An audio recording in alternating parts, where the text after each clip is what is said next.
O Elege é o software que já passou em 2014 por grandes campanhas de governo de estado, de deputados federais, de deputados estaduais e senadores, através das prestações de contas. Entre em contato com a gente, www.e-lege.com, e conheça a nossa ferramenta. Você vai se surpreender com o profissionalismo dela, da eleição à prestação de contas. Essa é a única ferramenta que elege.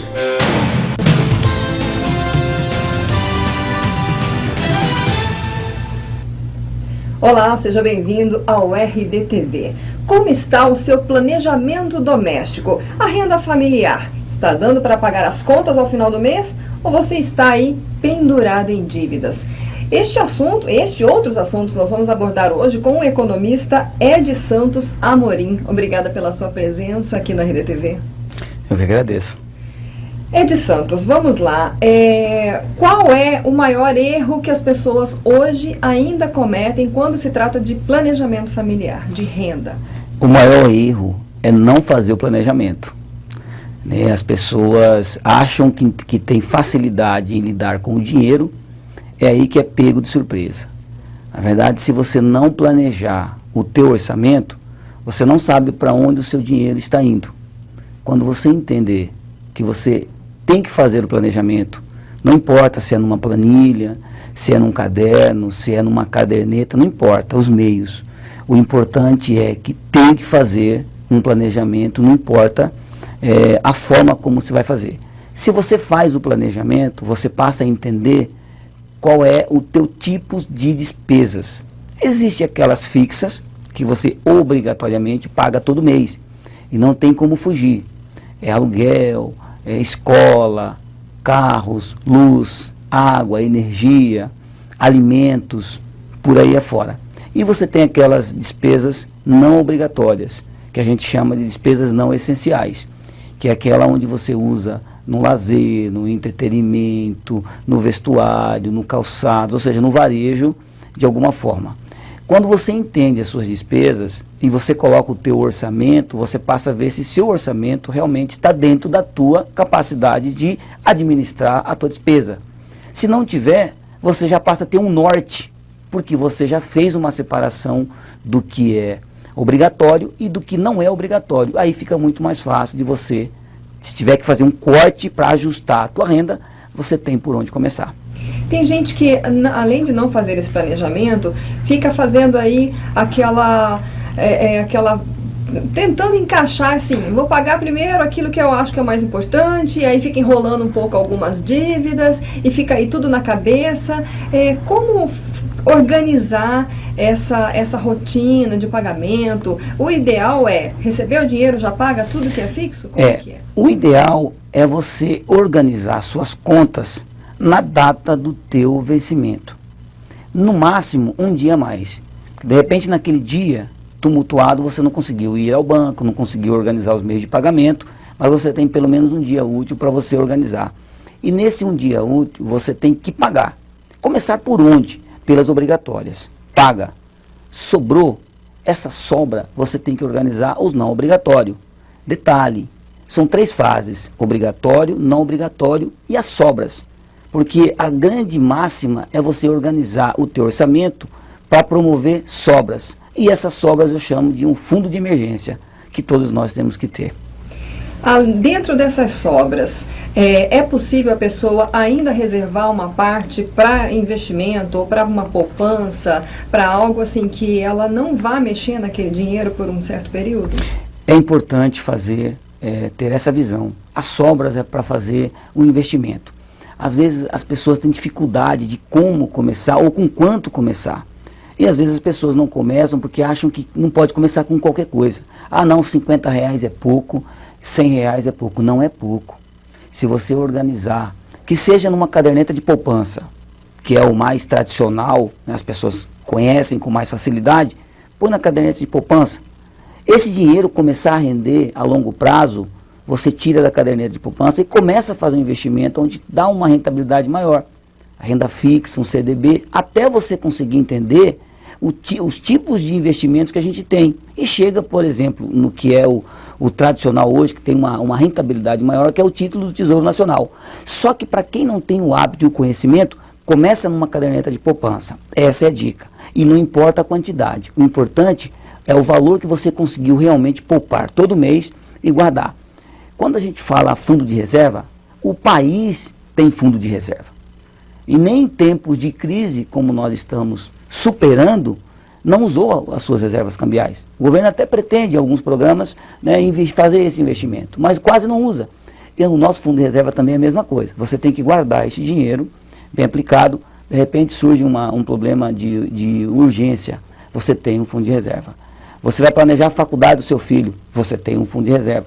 Você vai planejar uma viagem no final do ano, você começou um ano anterior ou no início do ano, você tem um fundo de reserva. O fundo de reserva serve para uma emergência ou para a realização de um sonho. Então, na verdade, mesmo quem recebe pouco, se fizer isso, R$50, R$100, consegue poupar, né? Qual seria a maior preocupação para essas pessoas? As pessoas, às vezes, que são assalariadas, têm uma renda ali fixa pequena, às vezes tem também família, tem muitas dívidas, né?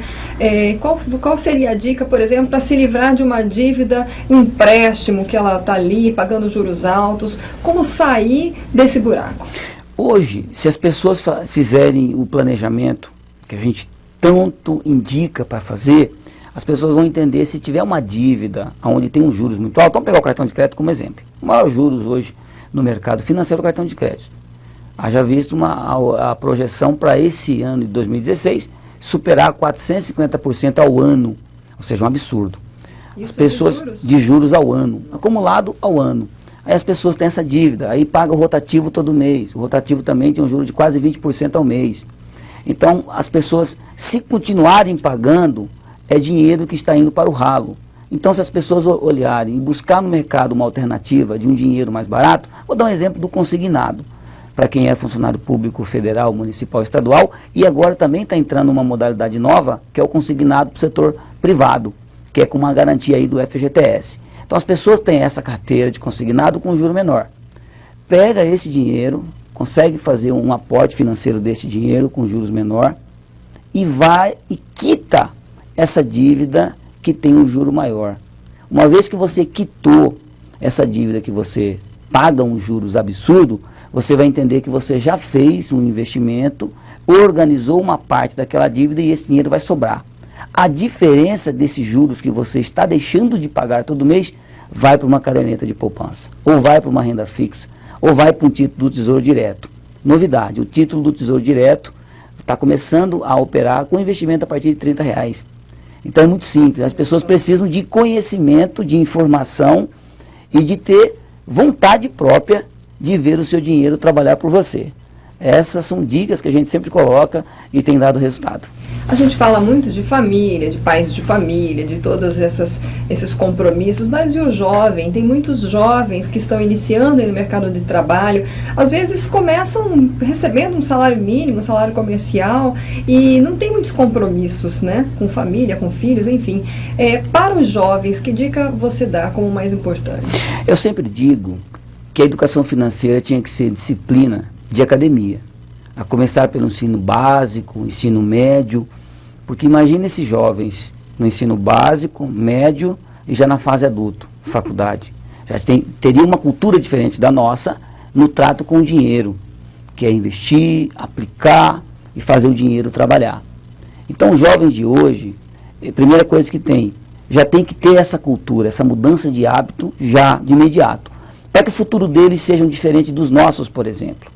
Eles passam a entender que se não tem dívidas, por exemplo, vamos pegar o jovem que mora com os pais, praticamente não tem despesa. Quer ajudar, se tiver que ajudar na renda familiar, ótimo, defina lá um percentual e ajuda na renda familiar. Por exemplo, um jovem que ganha um salário mínimo, de repente ele vai ajudar com 20% da sua renda com a sua família. Então ele tira 20% daquele valor e ajuda na renda familiar. Sobrou 80%. Vamos imaginar que ele pegue 50% desse dinheiro para ele, para os seus desejos pessoais, para os seus eventos, ou seja, para as suas despesas pessoais, para as suas vontades, né? Para a realização dos seus sonhos pessoais. Ainda sobra 30%. Esse 30% eu indico para os jovens.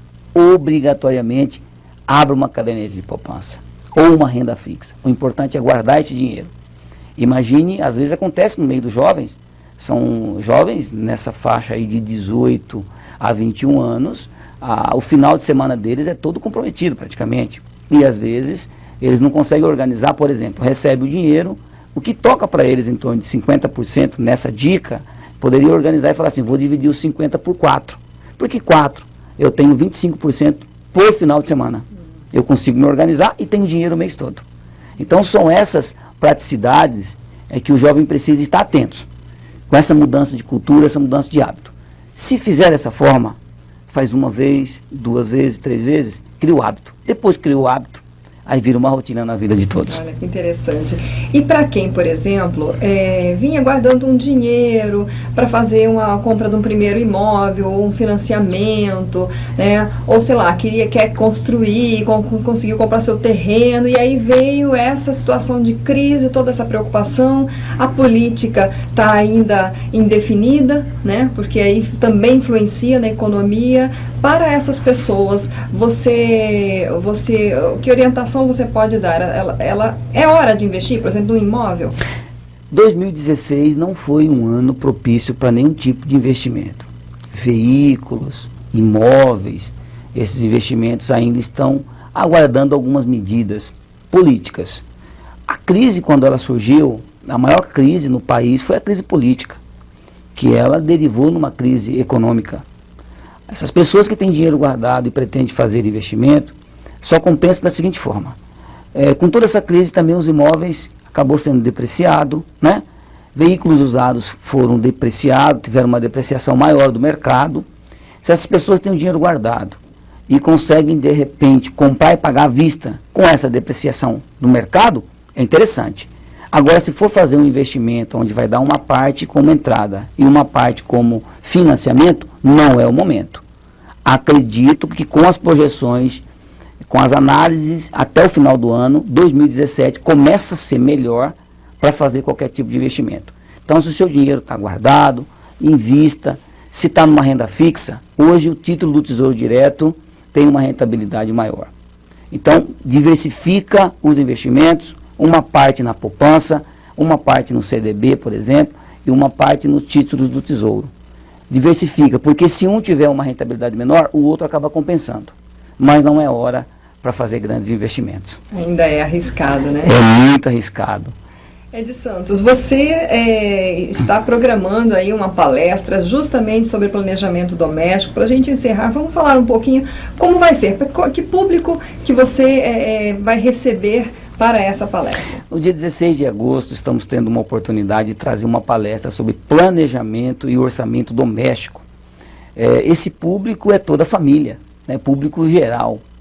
Porque é interessante, quando você fala de orçamento, de planejamento doméstico, envolve toda a família. Não importa até a idade, tiver filhos com jovens, por exemplo, é importante o pai, a mãe e os filhos. Porque é uma educação financeira para toda a família.